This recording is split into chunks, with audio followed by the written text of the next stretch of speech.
We have no idea what health advice the New South Wales government is operating on. So much for transparency. On the 10th of August 2021, the Public Accountability Committee called in for questioning the New South Wales Health Minister Brad Hazzard and the Chief Health Officer Dr. Kerry Chant. What they wanted to know was simple. What was the health advice presented to government for the latest COVID outbreak, and when had that advice been presented? During questioning, we saw Brad Hazzard speak over Dr. Chant, interrupt questioning, and be generally uncooperative. This video is a bit in depth, but it is worth going over the correspondence between the committee and the government in the lead up and follow on from this inquiry. In the end, no documents were ever provided showing the advice relied on for the decisions that were made. It's all a secret. And I would ask. The question was put to Dr. Chant, and I think it's right that we get an answer from Dr. Chant. Well, Dr. Chant gave her answer, and can I remind you that we have volunteered to come here. We don't acknowledge that you have the capacity to have us here. We've come here to try and assist, and we're going to give you the information you need. So. You might remember the question was put to Dr. Chant, and if you would allow Dr. Chant to answer. I will answer the question that I'm now talking about. Thank you. I mean, not up to you to determine who's going to answer the questions. I'm the minister, and I'll answer it.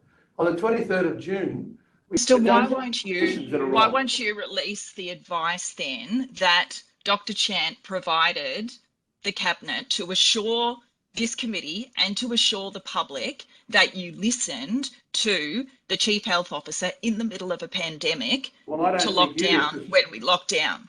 Kate, you didn't just listen because she just told you quite clearly that we responded as quickly as humanly a government could. So I'm sorry, you're just wrong, plain wrong. And we're not going to release crisis cabinet documents or cabinet documents to you. If you want to be part of the government, Kate, join the government, but you're not. It all starts with this. A letter to the Department of Premier and Cabinet, or DPC, saying that the Public Accountability Committee has made an order for the production of documents containing the health advice. This was required by the 3rd of August. Then, on the 4th of August, a day after the production of documents were due, the DPC writes a letter back to the committee saying something like, we acknowledge the role of the committee in scrutinising the government's actions, but we're too busy to respond to your request, so we won't provide any documents. 2 days later, on the 6th of August, David Shoebridge, the chair of the committee, sends a follow-up letter to the DPC. He basically says, thanks for acknowledging our role. Now please give us the documents we asked for so that we can actually do what we need to do. He sets a new deadline for the 9th of August 2021. That same day, the DPC writes back and says, we'll see what we can provide voluntarily. Now this emphasis on voluntarily will creep in more and more, and it's very deliberate. On the 8th of August, Brad Hazzard writes to the DPC and says that the order is a waste of his time and that he has looked around for what documents he can voluntarily provide. Just what documents he ends up providing, we shall see later. He also says that he doesn't accept the powers of the committee. The day after, the DPC finally gets back to the committee and forwards Brad Hazzard's golden documents. They also take the opportunity to say that while the High Court has held that the Legislative Council has the power to compel the executive government to produce state papers, the extent of this power is uncertain. They also say, on this occasion, the government has decided to provide documents to the committee on a voluntary basis to assist with its inquiry. In doing so, the government does not concede that a committee has the power to compel the production of state papers. Okay, let's take a moment to breathe. This is essentially a battle between the committee and the cabinet. On one side, you've got the committee, which is part of the Legislative Council. New South Wales Parliament, like the federal parliament, has two houses. There is the Legislative Assembly, or the lower house, and this is where the Premier sits and where the government has its majority. And then there's the Legislative Council, or the upper house, which is where the government is scrutinised. It has strong powers so that it can examine what is going on within government agencies and the decisions of ministers.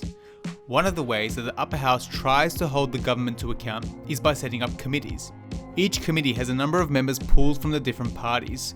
So the Public Accountability Committee, which is the one we've been talking about, has members pulled from the Liberals, Labor, Nationals, Greens and Shooters, Fishers and Farmers Party. They've got an ongoing inquiry to look into the handling of COVID-19 by the government. So that's who's trying to get the health advice. They're trying to make sure that the government has done their job properly. But on the other side of this battle is the government, or cabinet. Both basically mean the same thing. Now, not all members of parliament are in cabinet, and that's because once the premier is chosen, they only allocate some of those elected members to be ministers. Ministers are the ones that have portfolios they're responsible for, so the health minister, police minister, and so on. There are only a small group of ministers, but that small group forms cabinet. They make all the decisions as to how government is going to be run and the policies they will pursue. You can then have committees within cabinet, and the COVID crisis cabinet is one of them, but it's really hard to find much information on it, and I have done a video on this before. One of the most important things about cabinet is something called collective responsibility.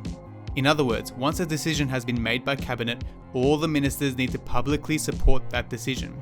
Because of this, cabinet deliberations are kept secret, and that's the back and forth between the ministers and any differing viewpoints they may have. The argument is that it allows for a more diverse debate within the cabinet room. But not all cabinet documents are created equal. There are documents presented to cabinet for consideration, like advice and reports, and then there are documents that capture deliberations, like meeting records. This distinction is important. Remember this DPC letter that said that even though the High Court had ruled on the powers of the Legislative Council, the government still wasn't recognising that power? Well, the cases they were referring to were the Egan cases. In the late 90s, the Labour Party was in government in New South Wales. At the time, the Treasurer, Michael Egan, refused to comply with orders from the Legislative Council to produce documents. He was suspended from Parliament and physically removed.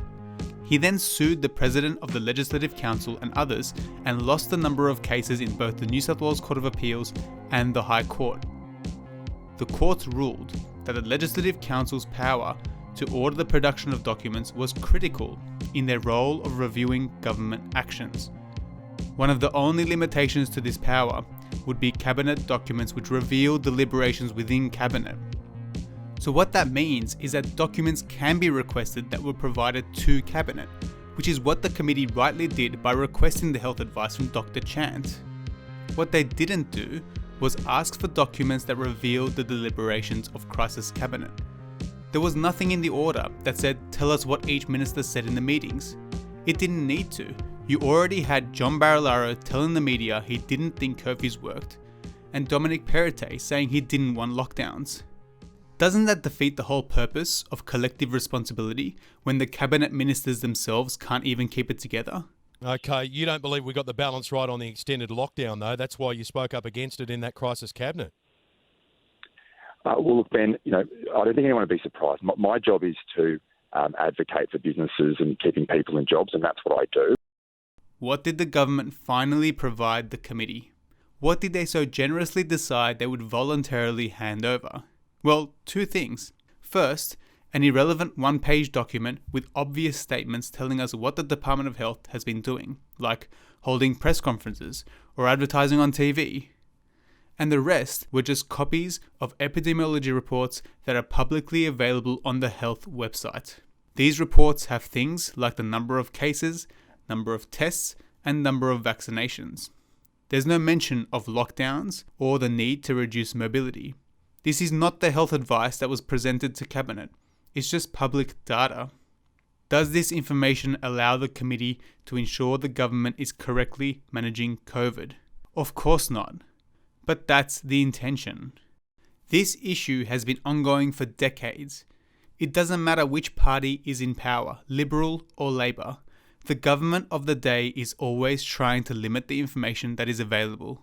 The less information, the less scrutiny, and the less accountability.